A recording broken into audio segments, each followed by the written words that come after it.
All right, so I know it's the end of summer because school has started, but I want to share with you a summer story. So it's about my middle kid, Tennessee. This is when she was in high school, and the story involves her wanting to go down a slip and slide with some of her friends. I got a perfect backyard for that. We got a big hill. We roll out a black tarp about 75 feet long. We soap it up, we hose it down, they have a good time.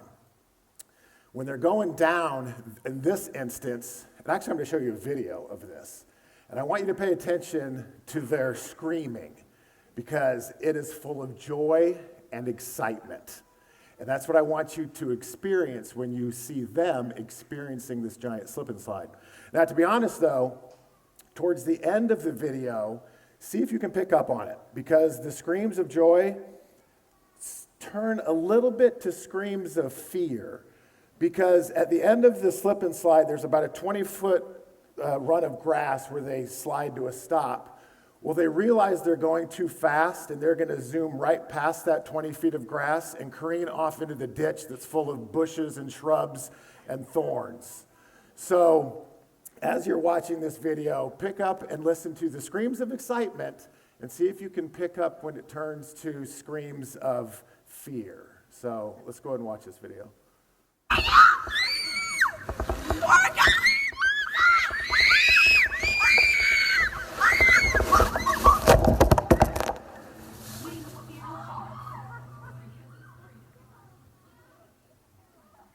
Yeah, that happened. Okay, so we're going to leave the series of Solomon today, but we're going to stay in the family tree. We're going to go to his dad, King David. And we're going to read my all-time favorite story from the Bible, and it has my favorite verse in the entire Bible in this story. And what I want you to pick up on and relate it to that video is King David shows some excitement in this story. And he's showing the type of excitement that the girls had. He is screaming, not like a little teenage girl, but he is excited. He is showing as much joy as they were showing at the front end of that slip and slide. So the story is in 2 Samuel. It's in chapter 6. These are verses 12 through 19. Now King David was told the Lord had blessed the household of Obed-Edom and everything that he has because of the ark of God. So David went up to bring the ark of God from the house of Obed-Edom to the city of David with rejoicing. When those who were carrying the ark of the Lord had just taken 6 steps, he sacrificed a bull and a fattened calf. Wearing a linen ephod, which is just basically a plain white robe, David was dancing before the Lord with all of his might. That's my favorite verse. Dancing with all of his might, giving it everything he had. He had to be dog-tired by the end of this celebration because he was giving it his everything. While he and all of Israel were bringing up the ark of the Lord, they were doing it with shouts and the sound of trumpets. As the ark of the Lord was entering the city of David, Michal, daughter of Saul, who is also David's wife, she was watching from a window, and when she saw King David leaping and dancing before the Lord, she despised him in her heart. Well, they brought the ark of the Lord, and they set it in its place inside the tent that David had pitched for it, and David sacrificed burnt offerings and fellowship offerings before the Lord. After he had finished sacrificing the burnt offerings and the fellowship offerings, he blessed the people in the name of the Lord Almighty. And then he gave everybody a loaf of bread, a cake of dates, a cake of raisins to each person in the whole crowd of Israelites, both the men and the women. And all the people went to their homes. All right, you need a little bit of a history background lesson. Okay, so up to this point, what's happening is King David has been the king for 7 years, but he's only been the king of southern Israel. It's called Judah. Israel at this point in time had been divided into 2 countries. The north part was Israel, and the south part was Judah. David was king of Judah. Now, King Saul had been the previous king. He died, country gets split in 2. David takes the south. Saul's son takes the north. All right? Saul's son now dies. So the northern part of Israel, still called Israel, doesn't have a king. Everybody remembers what David did to Goliath. They're like, we want David. He's ruling the south. Let's have him rule the north as well. So at this point in the story, David has now united Israel. and he's brought it into now one country. He's king over everything. Now, there's also a city in the country that they do not control. The city is controlled by their enemies, the Jebusites. David goes in and conquers that city and takes it over. Now that he has this city, he wants to make Jerusalem the capital city.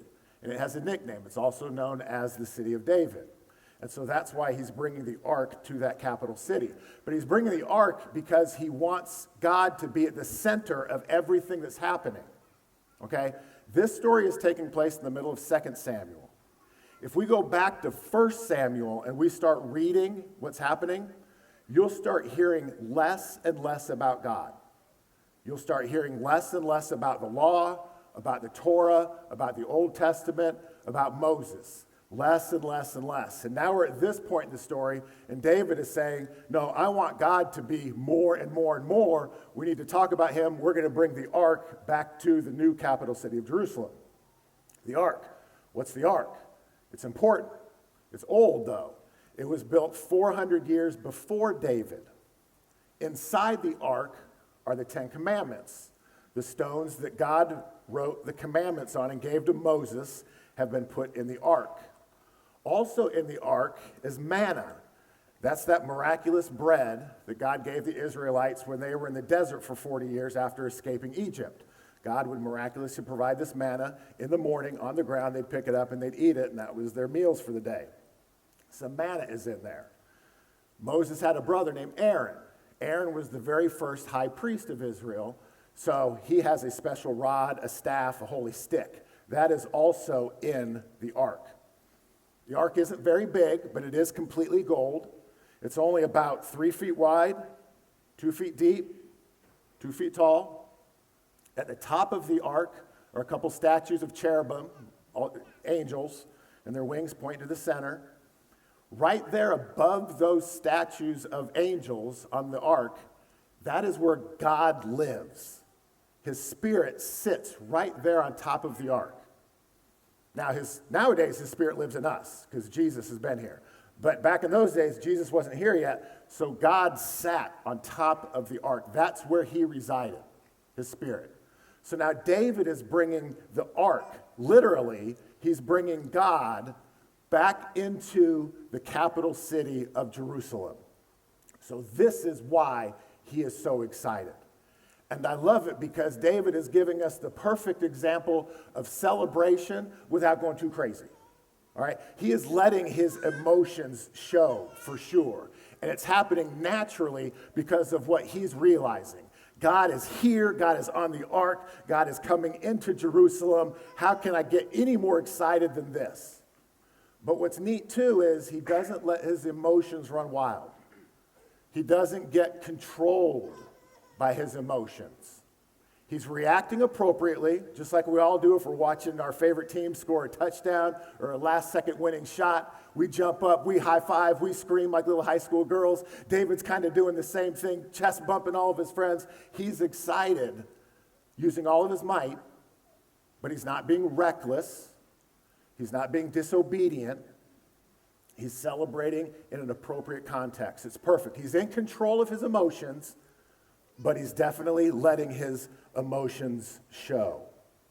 And when I think about what he must have looked like and what he was doing and how he was celebrating, when I remember this story and I read it, I think to myself, now when do I celebrate God like that? With some passion, with some joy? When do I just recognize that he's here, he's with me? And probably not as much as I should, if I was to be honest. Okay, but back to the celebration. There's priests there. They're having sacrifices. Some of the meat is going to God. Some of the meat is going to the people. It's a giant barbecue party they are having. David is giving out the meat to God. He's giving out barbecued meat to the people. He's giving out bread and dates and raisins and cakes and all this kind of stuff. And he's celebrating foolishly and he's dancing and he looks like just one of the normal people. He's dressed like a priest, which you might think a priest is important, which they are, but a priest's job is to serve God and to take care of him. and to be obedient to him. And this is what David is doing. Dress like a priest, dress just normal, having a great time celebrating God being here in this city with him. So he gets done with the celebration, and now he's going to go home. And he's excited. He's riding high. What happens when he gets home? This is what happens. Still chapter 6, 2 Samuel, verses 20 through 23. When David returned home to bless his household, Michal, daughter of Saul, also his wife, came out to meet him, and she says, "Oh, how the king of Israel has distinguished himself today, going around half naked in full view of the slave girls and his servants as any vulgar fellow would." David says to his wife, "It was before the Lord who chose me rather than your father or anyone from his house when he appointed me to be ruler over the Lord's people, Israel. So I'll celebrate before the Lord. I'll become even more undignified than this. I'll even be humiliated in my own eyes. But these slave girls that you're speaking of, I'm going to be held in honor." Michal, daughter of Saul, had no children to the day of her death. So realize the conversation that's happening here. This is one of those things that we can read quickly, but we need to understand what it's looking like. Dave gets home. He's super excited. I'm ready to tell you about everything that happened. It was going nuts out there. And then she says, "Oh yeah, I saw you, the king of Israel. You fool. The way you were dancing around like that, you didn't look like a king at all. You were embarrassing. The slave girls should have been honoring you, and you're just dancing around. I was embarrassed to be your wife." That's the type of conversation that's happening when David comes home in that moment. David says, "I don't care. I'll even be more undignified." So, a little bit of a tension happening in this conversation. And I wonder how much of David's excitement might have been stripped away a little bit just because his wife isn't sharing in it. And instead of sharing his excitement, she's criticizing him. And I know that has happened to some of my friends who have done things for God and were excited about it, only to have their parade rained on and the excitement taken away. I know some of my friends who they tithe to the church. They've given extra money for the building campaign so we could build over there. And they tell their friends about it. "We're giving this money to our church, and we're going to build this big old thing. We're going to do these great things." And their friends say, "Why would you give money to the church? Like, it's your money. You earned it. Why are you going to give it to them? Why are you going to give it to them just so they can build a bigger building?" That's stupid. They're excited, and their parade gets rained on. I have a friend of mine who had a really great job when it comes to salary and what he did. Got paid a lot of money to work with a lot of important people. He decides to quit so he can start his own business, a little small business, a little one-man business, because he knows that he can do a better job of helping people if he quits this other job. And he can spend more time with his kids and be a better dad. And when the people at his previous job hear what he's going to do, and he's excited about it, and they're like, "That's dumb. Why would you quit this job that you have and all this money that you're making and the people you get to work with and travel around the world? Dumb." I think of my friends on the production team and the worship team. They get up early every Sunday morning, like early, to get here, to get everything ready for services. And I imagine them sharing with their friends excitedly during the week on what their weekend looked like. And their friends might say, "Man, why do you get up early on a Sunday? Just to go to church? Man, it's the weekend. You got to sleep in. Can't believe you get up early. That's dumb." As I'm reading this and kind of seeing what's happening and this idea that David is excited and then he gets his parade rained on, and I'm thinking, how do you keep that excitement? How do you battle that criticism? Like, I'm thinking, no, really, how do you do it? And I start to think for a moment, I got to figure out a way. And I start thinking through other scriptures. And then I'm like, it's funny because the answer is in this story.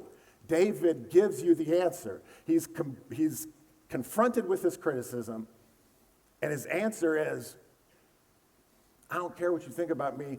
I'm excited, and I'm going to continue to be excited because God chose me. God chose me to be the king. God chose me to lead Israel. God chose me. How can I not be excited? When we are doing something for God, when he picks out a task for you to do and then you do it excitedly to celebrate him, to do something for him, man, you're help building the kingdom of heaven. What you are doing is adding people to his family. It's important.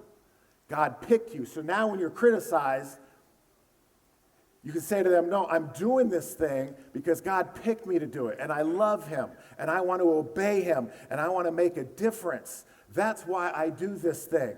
And King David says, I'll even become more undignified. And we might answer, I'll even give more money. I'll even volunteer more time. I'll even get up earlier. Worship team, I'm kidding, you don't have to get up earlier. You get up early enough already. But I'll give more, and I'll look even more foolish for God. And I love the attitude a friend of mine had. Her name is Kylie. She's a senior this year. I ran into her in the hallway a couple weeks ago before school started. And I just felt like encouraging her because I know she's a good kid. She loves Jesus. And I said, hey, make this year different. Like, make it an awesome year for God. I said, do what you have to do as a student. Get good grades. I know your parents would appreciate that. Do well in sports. I know your coaches would appreciate that. But be Jesus in your school because God would appreciate that. But then I warned her, I said, because this happened to me in high school, I said, but be careful because when you're being like Jesus, some people are going to call you a goody two-shoes. They're going to call you a Jesus freak. And just, be ready. That's going to happen. Don't be discouraged. And she says, oh yeah, my friends know I love Jesus. They call me a Jesus freak. And then she says this, but I take it as a compliment. Love that attitude. And it's true. When we're getting criticized for doing something for God, it's actually a compliment. At the very end of that last portion of scripture I read, I don't want to skip over this. It said Michael didn't have any kids after that. I'm not going to dive heavy into that, but people might be like, well, man, that's kind of harsh. Why didn't she have any more kids? Is God punishing her? We don't know. That's all it says, that one line. I'm thinking it could be a very practical a reason. If she is not digging her husband, he probably doesn't want to have any kids with her. So maybe it's that simple. Unhealthy marriage.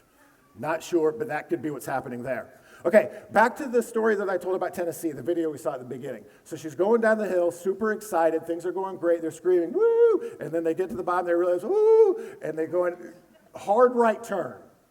The fun is over. No more slip and slide. The day is done. Came to a screeching halt. That same thing happened in the story with David. It came to a screeching halt. What I read you first was actually his second attempt to bring the ark back into the capital city. He tried a first time. This is what happened that first time he tried. Still in 2 Samuel, this time we're at the beginning of the chapter, verses 1 through 7. David again brought together all the able young men of Israel, 30,000. He and all of his men went to Bala in Judah to bring up from there the ark of God, which is called by the name of the Lord Almighty, who's enthroned between the cherubim angels on the ark. They set the ark of God on a new cart, brought it from the house of Abinadab, which was on the hill. Uzzah and Ahio, who were the sons of Abinadab, were guiding the new cart with the ark of God on it. Ahio was at the front of it. David and all of Israel were celebrating with all their might before the Lord, with castanets, harps, lyres, timbrets, sistrums, cymbals. When they came to the threshing floor of Nacon, Uzzah reached out and took hold of the ark of God because the ox had stumbled. So the ark was going to fall onto the ground. Uzzah reached out, touched it so it wouldn't fall off the cart. The Lord's anger burned against Uzzah because of this irreverent act, and therefore God struck him down, and he died there beside the ark. Talk about a buzzkill. Party over. Somebody just died at this parade. They're having a great time. Everything's going great. Uzzah dies. David puts a pause on everything. Shuts down the parade, shuts down the celebration. They leave the ark. It's near a guy's house named Obed-Edom. Put the ark in his barn and just let it sit there. And it sat there for 3 months. They didn't know what else to do. Initially, when I was reading this story, I always concentrated on the fact that David is celebrating with all of his might, and that's what I love the most, and that's what I wanted most of the sermon to be about. But then I didn't want to skip over this part about this guy dying and God killing him in the middle of this celebration. It came to mind when Mike always says, he's up here teaching and he gets to a part of the passage and he's like, all right, this one's kind of hard, this one's kind of unsavory, but let's go ahead and talk about it because it's here. So I want to do the same thing. Also, this is one of those little pieces of a story where if your non-Christian friends happen to hear it or stumble across it, they're like, what? God killed a guy just for holding up his ark so it wouldn't fall onto the ground and get dented? Why would I want to be a part of a church that has a God who kills people who are just trying to be helpful? That's a good question. So let's tackle it. Why did Uzzah die? It's actually a very simple answer. He died because he disobeyed God directly. All right, they had the right idea to take the ark and to move it into Jerusalem, the capital city. They just weren't going about it the right way. If they would have remembered in the book of Numbers, chapter 4:15, God is talking to Israel, giving them instructions about his holy things, the things that are in his temple. And he says, do not touch the holy things or you're going to die. That plain and simple. Don't touch my things or you will die. Uzzah touched one of the holy things. God is very specific on how you're supposed to handle the ark. He says, don't put it on a cart. You built it with little rings in there. Slide your poles through the rings, and then make sure the priests are the ones who pick up the poles. Don't touch the ark, but pick up the poles, and then move the ark around that way. He was very specific. David didn't give the proper instructions. I was also listening to this passage, another pastor talk about it, and he brought this up, and this is interesting. It doesn't really say it in the scriptures, but I wonder if there's some truth to it. Not sure, but let me explain what he was talking about. He said maybe David's attitude wasn't exactly where it needed to be. Now, David's attitude was, I want to bring God back to the center of Israel. I want to bring the ark back into Jerusalem. But I was painted this picture.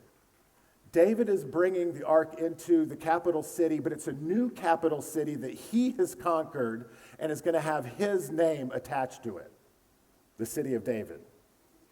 He brings a new cart to bring the ark in. If the ark is solid gold, you know that cart was going to look good.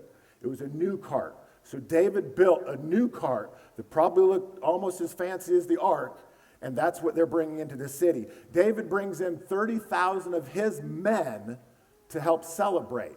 So now, is this maybe the picture that's happening? David is saying, hey guys, I'm bringing God into my new capital city that I conquered, and look at it on that beautiful new cart that I built. 30,000 of my soldiers, you walk behind me and make sure everybody sees us, and I'm going to dance with all my might, but I got my crown on and I got my royal robe on. Has David put himself a little bit too much at the center of what's going on? Oh, by the way, God is over here on the ark. They weren't doing it the right way. Uzzah gets punished. God is in charge. God will do what he says. You touch my things and you're going to die. Have we ever experienced punishment from our parents? Probably, yes, because they're in charge, they make the rules. It reminds me of a time it happened with all three of my kids. My wife and I share this story all the time. It happened with each one of them when they were about 3 years old. They break one of our rules, they get punished, they have to go to their room. They stomp out of their room out into the hallway, they get a little pop, pop on the butt, and they get put back in their room. We're in charge, we're the parents, stay in your room. They step back out into the hallway, pop, pop, go back in your room. Step back out into the hallway, but this time only a couple steps. Pop, pop, back in the room. Now they step into the hallway. Pop, pop. No, we said stay in your room. We're the parents. We're in charge. We make the rules. My wife will tell you that each one of my kids, at some point during that scenario, stand at her, their little 3-year-old selves, crying with defiant eyes, getting right up to the edge of the doorstep, but they don't step into the hallway. Mom and dad are in charge. We make the rules. God is in charge. He makes the rules. Granted, getting a spanking versus dying, I understand there's a difference there. But I'm just a regular dude, Dad. God is God, creator of the universe, Dad. His rules and his punishments are going to be a little bit bigger than mine. Now, the fact that God will do what he says and he will follow through should be of concern. But it should also give us hope. It should be of concern because he tells us if any of us break his rules, the punishment is death and eternal separation from him. He will do what he says. That should be a problem for us. But because God does what he says, it also gives us hope. Because he says Jesus will get punished for you so you don't have to get punished. Jesus will die for me so I don't have to die. And because I know God will do what he says, I know that I can believe that as well. Because God always sticks to what he says. He can't break his own rules, because if he breaks his own rules, he's a liar and we can't trust him. God is not a liar and he is fully trustworthy. He will do what he says. He also demands perfection from us. But none of us can live perfect. But God says that's okay because Jesus lived perfect and you can claim his perfection as your own. And I can believe that because God will do what he says. And this gives me hope. And so even in this story of the ark, we're getting a glimpse of the gospel. God says there's a law, and if you break my law, you die. Uzzah broke the law, and Uzzah died. But God forgave everybody in that situation, and he gave them a second chance to bring the ark back into the capital city. God will forgive us. God will give us second chances. This should be something that we are thankful for. I am thankful for it. I hope you consider thanking Jesus for taking the punishment for you and for thanking God on forgiving you and honoring him by living a thankful life and being obedient. So let's compare the first time David tried to bring the ark into the city with the second time. This is our last reading for the morning. We're still in chapter 6. These are verses 8 through 12. Uzzah has just died. David was angry because of the Lord's wrath had broken out against Uzzah. And to this day, that place is called Perez Uzzah. David was afraid of the Lord that day also. And he said, how can I bring the ark of the Lord how can it ever come to me? He was not willing to take the ark of the Lord to be with him in that moment to the city of David. So instead, he took it to the house of Obed-Edom, the Gittite. The ark of the Lord remained in that house of Obed-Edom the Gittite for 3 months, and the Lord blessed him and his entire household. And now we hit verse 12, and this is the very first verse I read today in this story. Now King David was told, hey, the Lord has blessed the household of Obed-Edom and everything that he has because of the ark of God is there. So David went to bring up the ark of God from the house of Obed-Edom to the city of David with rejoicing. So David apparently probably went back to Numbers, checked how God wanted him to move the ark and said, we're going to try it a second time. But this time, it was similar, but a little different. Similar in the fact that it was still a celebration. It was still a parade. David still celebrated with all his might. It was a big production, but the attitude, I think, in David changed a little bit. David said, God, I want to do this thing. You tell me how to do it. You tell me how I'm supposed to do this. How many times are we in a situation where we want to do the right thing, we're following God, but to be honest, we're kind of doing it our own way, but we need to be like David and say, God, no, you tell me how to do it. You're the center of all this. I will follow your instructions. You tell me. You want the priest to carry it? Great, the priest will carry it. No cart? Great, no cart. We're going to even have some sacrifices along the way so people remember that this is about you, it's not about me. And I'm going to take my crown off, and I'm going to take my royal robe off, and I'm going to wear just a plain old white robe like all the priests, and I'm just going to look like every other person instead of being the center of attention. And while he's doing it God's way, it doesn't get worse, it still is exciting. Still so exciting that he's willing to do this with all of his might and to celebrate with everything that he has. So there's the story, my favorite story, my favorite verse. What did we learn today? Doesn't matter how old you are or how young you are. Doesn't matter if you're a kid or a parent, single, married, baby Christian, mature Christian. I think we can all see clearly that we're called to celebrate God, to be like David, to show some passion and joy. And realize when we do that, When we do something for God, we're probably going to get criticized, but that's a compliment. And also, we need to remember, be obedient. Do it God's way. God is in charge. He will do what he says. Listen to him. So David wanted to bring God back to the center of Israel, back to the center of their spiritual life. And I think God wants to be the center of our lives. David wanted to bring God back into the heart of Israel, into the heart of the capital city. And I think God wants to be in your heart as well. I hope that you invite him in. Makes me think about that question I had about, do we celebrate him enough? Do I celebrate him enough? I think a good place to start is on a Sunday morning, singing him a song with my brothers and sisters around, because he is worth celebrating.